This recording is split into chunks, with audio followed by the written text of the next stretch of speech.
SSC MTS 2025 एक exam नहीं, मात्र मजाक बन के रह गया है। जो एसएससी एमटीएस 2025 एस्पिरेंट की मनोदशा के साथ कर रही है वो बेहद गलत है। जो एसएससी के द्वारा एमटीएस 2025 एस्पिरेंट के साथ किया जा रहा है वो बेहद गलत है। आज तक के अभी तक के करियर में किसी एस्पिरेंट के साथ इतना गलत होते हुए नहीं देखा है।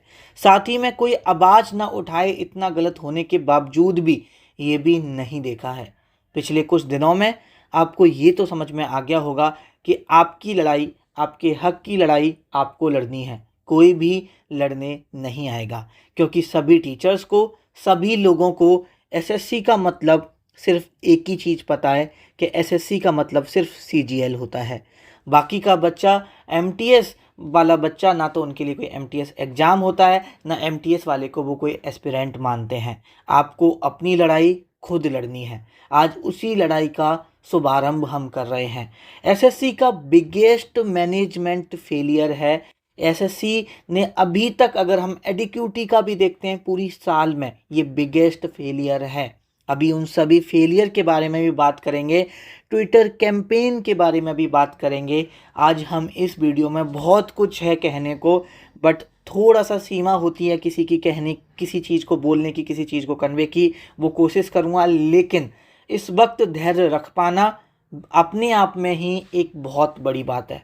थोड़ा सा हम मिसमैनेजमेंट के बारे में बात करते हैं कि इनका मिसमैनेजमेंट क्या हो रहा है। आज एक एमटीएस एस्पिरेंट का 4 दिन बाद पेपर है, 5 दिन बाद पेपर है, उसे ये भी नहीं पता उसका एडमिट कार्ड आएगा नहीं आएगा, उसका एग्ज़ाम पोस्टपोन्ड होगा नहीं होगा। वो बार बार जाके एसएससी की साइट पे अपना एडमिट कार्ड, अपना स्टेटस चेक करे, या वो इस लास्ट टाइम में रिवीजन करे।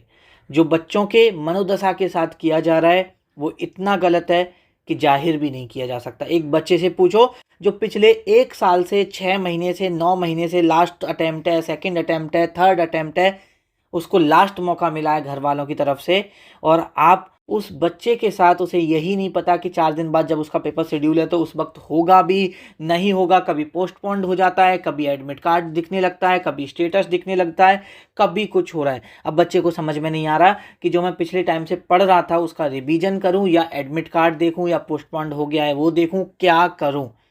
ये जो चीज़ें हैं, एक जेन्युइन कैंडिडेट को जिसका सिलेक्शन हो सकता था, हो सकता है कि अब ना हो सकता है कि वो इन सब चीज़ों में उलझ के रह जाए। लास्ट टाइम जब उसे पढ़ना चाहिए था, जब वो उतना पढ़ ही ना पाए। और कहना बहुत आसान होता है, कोई भी आके बोल देगा भाई जो चीज़ें चल रही हैं चलते रहने दो, तुम पढ़ाई पे फोकस करो। अभी बच्चे का कभी 16 तारीख का पेपर है, कभी 18, 19 तारीख का पेपर है, कभी उनका पोस्टपोन दिखाता है, कभी स्टेटस दिखने लग जाता है, कभी कुछ होने लगता है। अब इस कंडीशन में बच्चे कैसे पढ़ेगा? और जिनका ये मानना है कि बच्चा पढ़ सकता है, तो भैया आप एक्सप्लेन कर दो कि कैसे पढ़ेगा। देखो, इनका एग्ज़ाम 4 फरवरी 2026 से शुरू हुआ, एमटीएस का एग्ज़ाम। सबसे पहले तो इन भाई साहब ने 4 फरवरी से 19 फरवरी, जिसमें टोटल अगर हम देखें तो 16 डेज होते हैं, 4 दिन का बीच में गैप भी दे दिया कि भैया 2-2 दिन हम एग्ज़ाम नहीं कराएंगे। ब्लॉक 1 और ब्लॉक 2 के बीच में 2 दिन का गैप, ब्लॉक 2 ब्लॉक 3 के बीच में 2 दिन का गैप। मात्र भाई साहब 12 दिन में इनको एग्ज़ाम कराना था एमटीएस। आपको पता है एमटीएस में कितने फॉर्म भरे गए? एमटीएस में फॉर्म भरे गए हैं 36 लाख से भी ज़्यादा। अगर 50% बच्चा भी एग्ज़ाम देने जाएगा, लगभग 18 से 20 लाख बच्चा इस पेपर में बैठने वाला है। आप बिल्कुल नए हो, आप इतनी प्रॉब्लम से जूझ के आए थे। आपने सीएचएसएल अच्छे से कंडक्ट कराया, आपने सीजीएल अच्छे से कंडक्ट कराया, टाइम लेके कराया। कोई ज़रूरी था 12 दिन में इस एग्ज़ाम को कंडक्ट कराना? आप 20 दिन में भी करा सकते थे, आप 1 महीने में भी करा सकते थे। कोई आपसे कह रहा था कि आपको 12 दिन के अंदर ही पेपर को ख़त्म कराना है? 4 फरवरी से लेकर 19 फरवरी तक एमटीएस जैसा एग्ज़ाम टीसीएस भी नहीं करा सकती है भाई। 2023 में जब मात्र 1-2 हज़ार वैकेंसी थी और फॉर्म ना के बराबर भरे गए थे, कुछ लाख लोग ही अपीयर हुए थे, उस वक्त भी 14-15 दिन एग्ज़ाम चला था।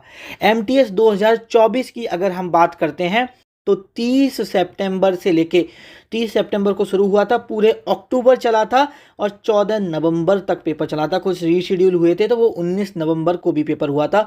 लगभग 2024 का पेपर ख़त्म होने में 1.5 महीना लगा था।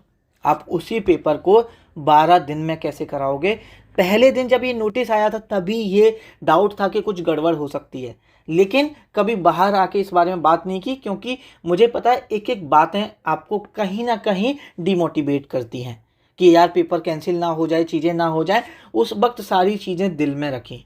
आज जब आप ये चीज़ फेस कर रहे हो तो आपको समझ में आ रहा होगा कि आप कितने डिमोटिवेट हो चुके हो, कितने खुद को हताश महसूस कर रहे हो, कितना खुद को बेसहारा महसूस कर रहे हो, कितना खुद को हारा हुआ महसूस कर रहे हो। आपका 4 फरवरी से पेपर स्टार्ट हुआ और 5 फरवरी से ही अगर हम बात करते हैं, 5 फरवरी से ही बहुत सारे बच्चों को उनके स्टेटस पे जब डेट दिखा रहा था वहाँ पर पोस्टपोन लिखा आ गया। उनको बोला गया, वहाँ पे लिखा गया कि आपका एग्ज़ाम जल्दी रीशेड्यूल होगा। अब आपका रीशेड्यूल कब होगा कोई आइडिया नहीं है। 19 से पहले होगा, 19 के बाद में होगा, कोई आइडिया नहीं है। अब बच्चे को कैसे अपनी चीज़ों को टारगेट करना है, कैसे चीज़ों को लेके चलना है, बच्चे को पता ही नहीं है। अब ऐसा भी नहीं है कि रीशेड्यूल के बाद बहुत ज़्यादा ये टाइम देंगे, अभी उस बारे में भी बात करेंगे। एक बच्चे का पेपर था 9 तारीख का, उसका रीशेड्यूल हुआ, अभी आज उससे पता चला है 11 तारीख को कि 13 तारीख का उसका पेपर है। आप करना क्या चाह रहे हो? अगर हम बात करते हैं एडमिट कार्ड, देखो भैया पेपर है, अभी अगर आज की हम बात करते हैं 13 तारीख का पेपर है, अभी बहुत सारे बच्चे, आज 11 तारीख शाम हो गई है, बहुत सारे बच्चों का एडमिट कार्ड नहीं आया है। अब तुम लगा लो तुम एक दिन पहले एडमिट कार्ड दे रहे हो, अब आप स्टेटस पे क्या दिखता है बच्चे को? सिटी दिखता है, आपने शिफ्ट तो बताई नहीं है। अब बच्चा कैसे आइडिया लगाएगा? देखो हमेशा स्टेटस 15 दिन पहले जारी किया जाता था कि अगर बच्चे को कहीं दूर है, कहीं दूर जाना है तो वो पहले से ही अपना प्लान करे। अब सपोज 100 किलोमीटर या 150 किलोमीटर उसका सेंटर है, अब उसका अगर शिफ्ट 1 में पेपर होगा तो वो एक दिन पहले प्लान करेगा ना अपनी जर्नी, एक दिन पहले जाके रात को स्टे करेगा। वहीं पर अगर आपका शिफ्ट 2 में पेपर होगा या शिफ्ट 3 में होगा तो बच्चा सेम डे भी जा पाएगा। अब ये आप तुरंत उसे बता रहे हो, कल का पेपर है, आज सुबह पता चल रहा है कि भैया आप आज शाम को जाना है या कल जाना है। ये कहाँ का मैनेजमेंट है? और इतना बड़ा फेलियर कैसे हो सकता है? मिनिमम ये तो एक बच्चे का राइट है कि 4 दिन पहले उसे पता चल जाए कि एग्जैक्ट क्या लोकेशन है उसकी सेंटर की और क्या किस शिफ्ट में पेपर होना है। एटलीस्ट इतना तो एक बच्चे को पता होना चाहिए। एटलीस्ट टीसीएस 4 दिन पहले देती थी, तो एटलीस्ट आप तो 4 दिन पहले दे दो। आपने नई नई चीज़ें ले आए कि शिफ्ट चूज कर लो, आप ये चूज कर लोगे, आप ये चूज कर लोगे, जिस पर आपको रियल में काम करना था उस पर आपने काम किया ही नहीं। एक दिन पहले बच्चों के एडमिट कार्ड आ रहे हैं। आज तक किसी भी एग्जाम में मैंने नहीं देखा है कि एक दिन पहले बच्चों के एडमिट कार्ड आए। बहुत सारे बच्चे हैं, एक बच्चा यूपी का है, उसका सेंटर आंध्र प्रदेश है, 1800 किलोमीटर है जहां से वो रहता है वहां से। अब एक बच्चा 1800 किलोमीटर एमटीएस का एग्जाम देने जाएगा, अब उसके एक्सपेंसेस देख लो और कैसे जाएगा, ना वो कोई जानता ना कुछ चीज़ें हैं। और वहाँ सेंटर पे जाके भी उसे अगर पता चला कि उसका पेपर कैंसिल हो गया तो उसका तो काम हो गया। अब आप 500 से लेके 1-1000 किलोमीटर, बहुत सारे बच्चे हैं, 300 200 किलोमीटर तो बहुत कॉमनली आपने दूर सेंटर डाल रखे हैं। बहुत सारे बच्चे हैं जहां पर 500 से लेके 1-1000 किलोमीटर तक सेंटर हैं बच्चों के। बच्चों ने बोला है कि भैया मेरा 500 किलोमीटर सेंटर पड़ा है, मेरा 1200 किलोमीटर है, मेरा 1000 किलोमीटर है। अरे 1-2 बच्चे का होता है, समझ में आता है। ऐसे हजारों बच्चे हैं जिनका 300 किलोमीटर 500 किलोमीटर दूर आपने सेंटर दिया है। ऐसा इससे बड़ा आपका मैनेजमेंट फेलियर क्या हो सकता है? मुझे बस एसएससी से ये पूछना है। एग्जाम कैंसिल, और ये कब पता चलता है? जब बच्चा एग्जाम सेंटर पे पहुंच जाता है। 2 घंटे वेट कराया जाता है। आज की हम बात करते हैं, आज बच्चों को सेंटर पे बुलाया गया, एंट्री नहीं दे रहे हैं, पहली शिफ्ट में बिठाए रखा कि हाँ लेट एंट्री होगी, लेट एंट्री होगी, लेट एंट्री होगी। 3 घंटा बाद बच्चों को बोला जाता है कि भैया घर चले जाओ, आपका एग्जाम कैंसिल हो गया। साथ में फर्स्ट, पहले ये बोला टोटल एग्जाम कैंसिल नहीं, पहले बोला कि फर्स्ट शिफ्ट का हो गया। सेकंड शिफ्ट के बाद बेचारों के बच्चों को वेट कराया गया कि तुम्हारा पेपर होगा, तुम टेंशन मत लो, तुम्हारा पेपर होगा, तुमको वेट करना है, तुम रुकिए।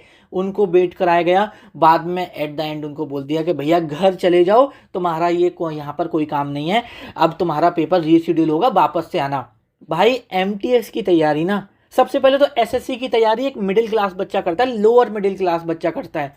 और अगर हम एमटीएस की तैयारी की बात करें ना, बिल्कुल लोअर मिडिल क्लास जो बच्चा होता है ना, वो तैयारी करता है।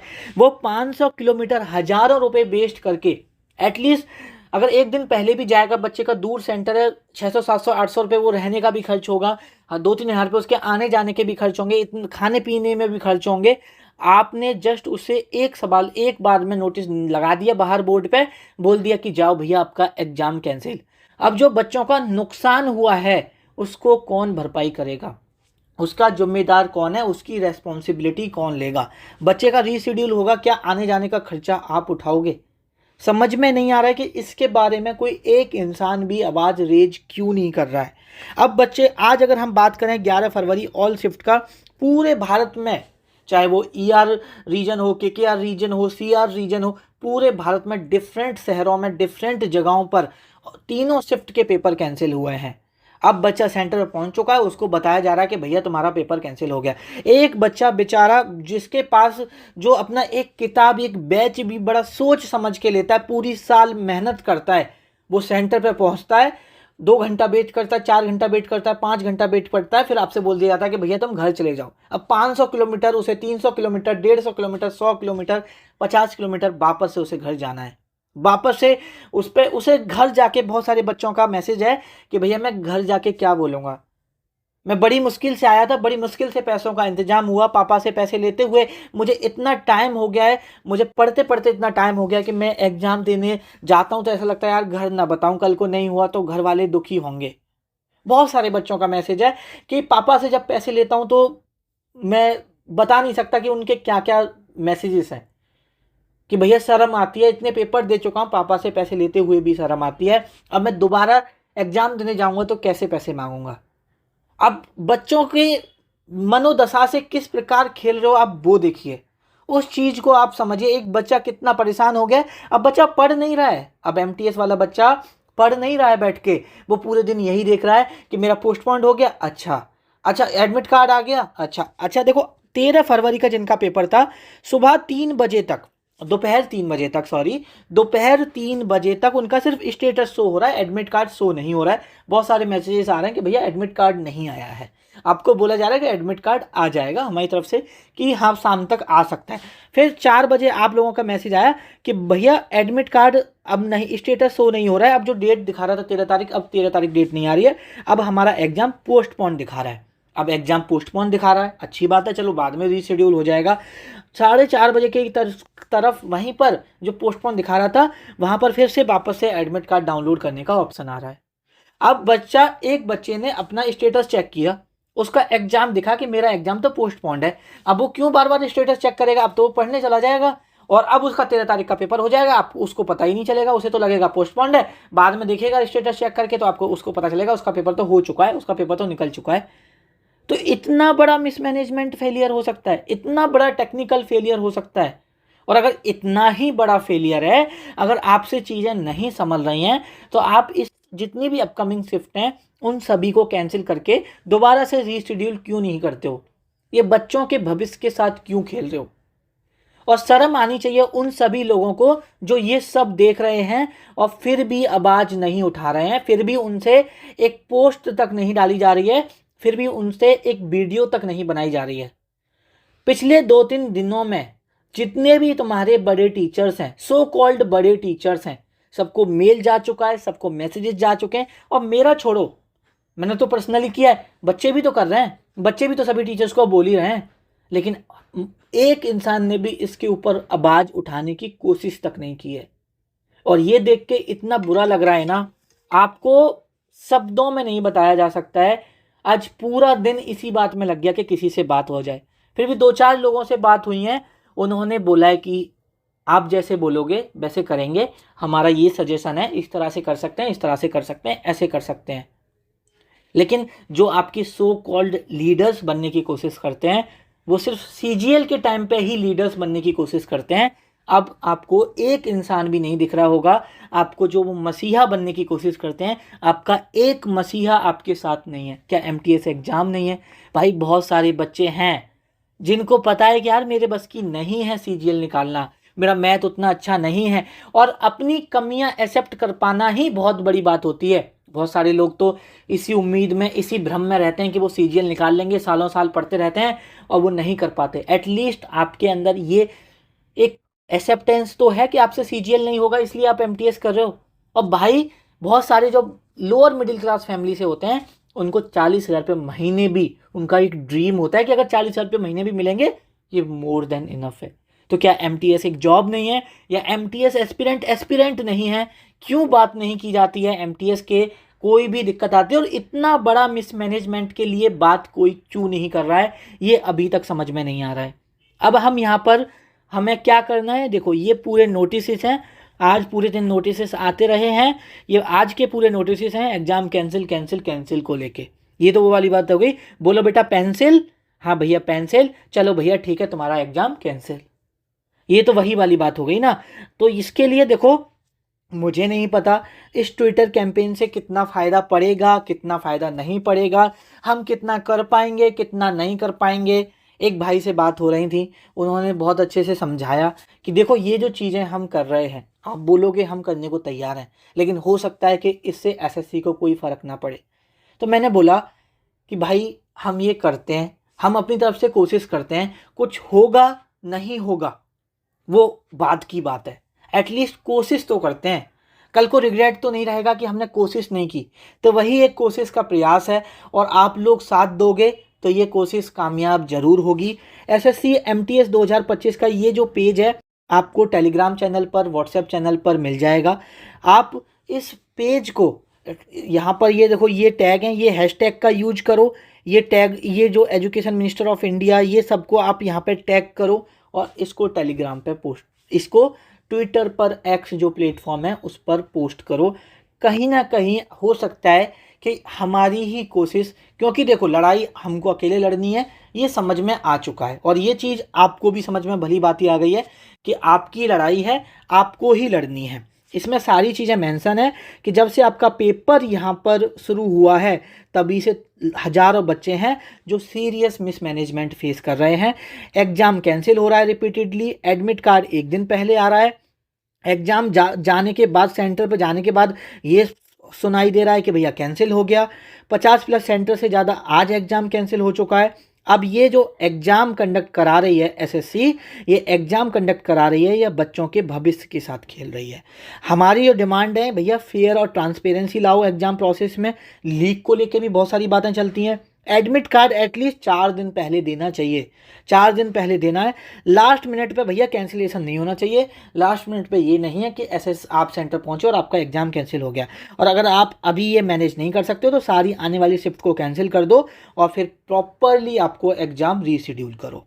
तो हैशटैग एसएससी जवाब दो एंड हैशटैग एसएससी एमटीएस 2025 ये आपको ट्विटर पे लिखना है। टैग इन सबको करना है इस फोटो के साथ। अपनी तरफ से भी चीज़ें लिख सकते हो, अपनी तरफ से भी जो चीज़ें ऐड ऑन करना चाहते हो आप कर सकते हो। ये जो फोटो है आपको टेलीग्राम पे भी मिल जाएगा, आपको व्हाट्सएप चैनल पे भी मिल जाएगा। अगर आप एमटीएस की तैयारी कर रहे हो, सीरियस एस्पिरेंट हो, टेलीग्राम व्हाट्सएप चैनल पर सारी अपडेट दी जा रही हैं अभी, क्योंकि हर अपडेट पे वीडियो बनाना पॉसिबल नहीं है, तो वो जाके ज्वाइन कर लेना, लिंक दोनों की डिस्क्रिप्शन में है, ठीक है। तो हम ये कैंपेन शुरू करते हैं और मेरी हाथ जोड़ के गुजारिश है, आप किसी की भी तैयारी कर रहे हो प्लीज़ अब टाइम है एक साथ आने का। जब सीजीएल वाले बच्चों को ज़रूरत होती है हम सब खड़े होते हैं। हर एक एमटीएस एस्पिरेंट, हर एक सीएचएसएल एस्पिरेंट, हर एक जीडी एस्पिरेंट, हर एक दिल्ली पुलिस कांस्टेबल एस्पिरेंट खड़ा रहता है। तो अब सबकी जिम्मेदारी पड़ती है, जब एमटीएस वाले को आज ज़रूरत है, एमटीएस एस्पिरेंट्स को आज आपकी ज़रूरत है, तो आप लोग भी साथ रहो। और अगर कोई भी क्रिएटर, चाहे बड़े क्रिएटर हैं चाहे छोटे क्रिएटर हैं, अगर आप देख रहे हो प्लीज़ सपोर्ट करो। आपका एक सपोर्ट बहुत ज़्यादा मायने रखता है। इस वीडियो में यही चीज़ें कन्वे करनी थी। इस वीडियो को यहीं पे ख़त्म करते हैं, आपसे मुलाकात होगी नेक्स्ट वीडियो में।